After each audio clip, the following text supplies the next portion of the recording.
Hello everyone, Lawrence here from Unicorn Reviews with yet another video, and today we're talking about this little guy. This is the DJI OSMO ACTION. I picked this camera up for 350 euros, but you can actually get it a lot cheaper nowadays, and so I will be comparing it and reviewing it at this sort of 350 euro price that I personally paid for it. This video is of course not sponsored by DJI because I paid for it. So you'll get my honest opinion. Now I won't really be going through all the menus because there's already hundreds of videos talking about the specs of this thing. I'll be talking about the user experience and whether or not I regret buying this thing. So first up, the camera itself, it's pretty tiny. It's 134 grams. It kind of feels heavier because it's so compact. It feels really strong, and what's really nice is that it's all weather sealed as well, so you don't really have to worry about using this.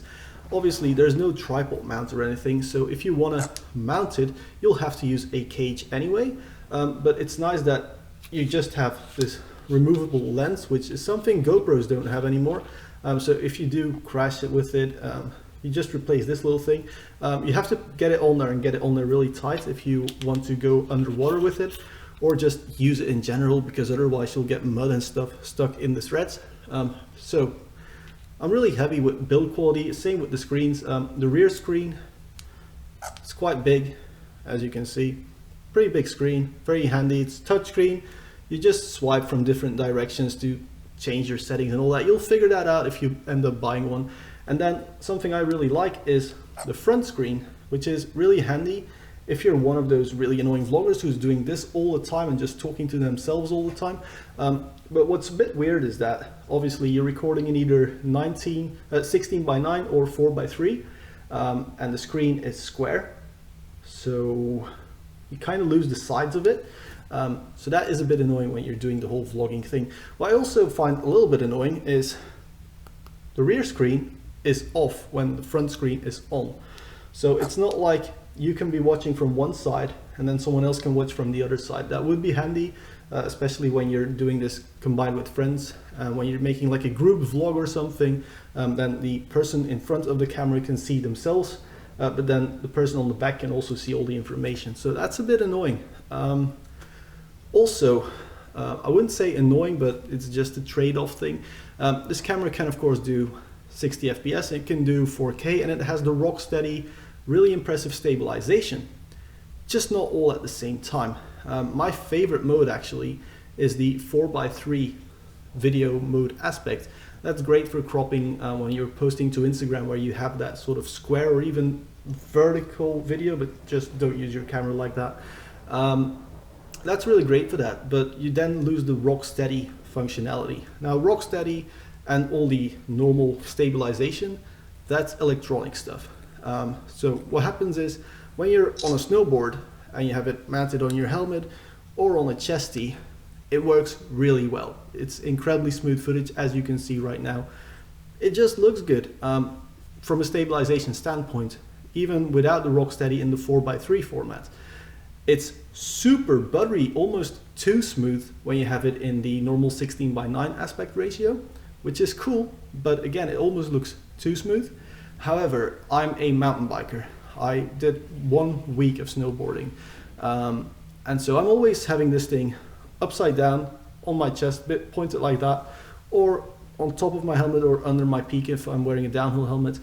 And what happens is your bars are in front of the camera, and so the camera will stabilize on the bars, and it will keep the bars in the same position because it thinks that's the subject, not the trail in front of you. And so the bars get all wobbly and just really strange looking. So that's something I noticed. I wish there was a setting in there just to let it know, like, hey, I'm on a bike. I don't care if the bike's handlebars are moving around, like shaking. I'd much rather have the trail steady.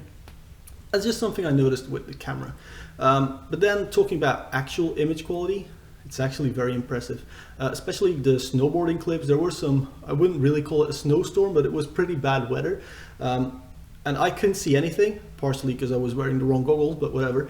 But the camera apparently did a much better job of seeing than I could with my own eyes at the time that I was filming. So that was really impressive.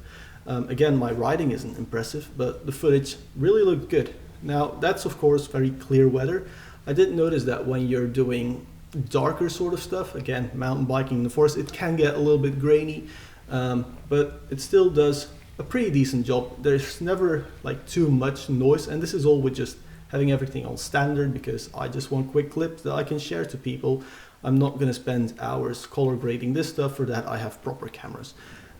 So that's about it really. There's just one more thing that I want to make a little bit of a rant about. Basically, to change your SD card, you open up this little side flap. Now the little side flap is also weather sealing it, because this is also where your USB-C port is, although the transfer speeds are really slow, so just take the card out anyway. It's, yeah, whatever. I just wish it had like wireless charging or some contact pins and just be fully sealed properly for that.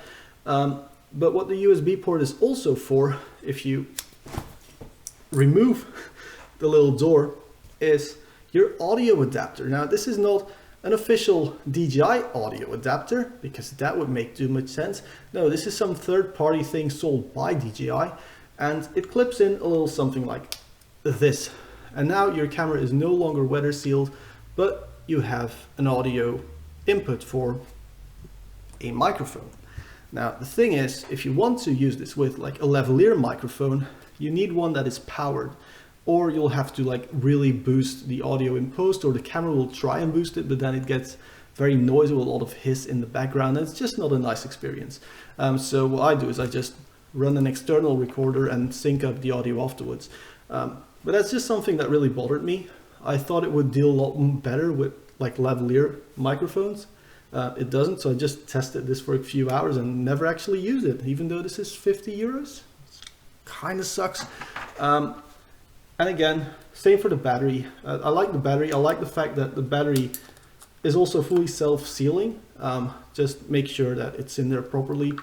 I like that it's easy to replace, because something like this GoPro Session that I've been using for forever does not have a switchable battery or a replaceable battery, and this battery has had better days. So it's pretty nice that it's replaceable. Should make this thing last a little bit longer as well. I'm just not really a fan of the whole little door situation, because I know me, I'm going to lose that door if I don't have it on the camera itself. So yeah, anyway guys, that was it for me on this not really standard video that I do here, but whatever. If you liked it, give it a thumbs up, subscribe, all that sort of stuff. For now, thank you massively for watching a video that I put very little effort in, and I'll see you guys in the next one if you watch one of my videos again. Cheers!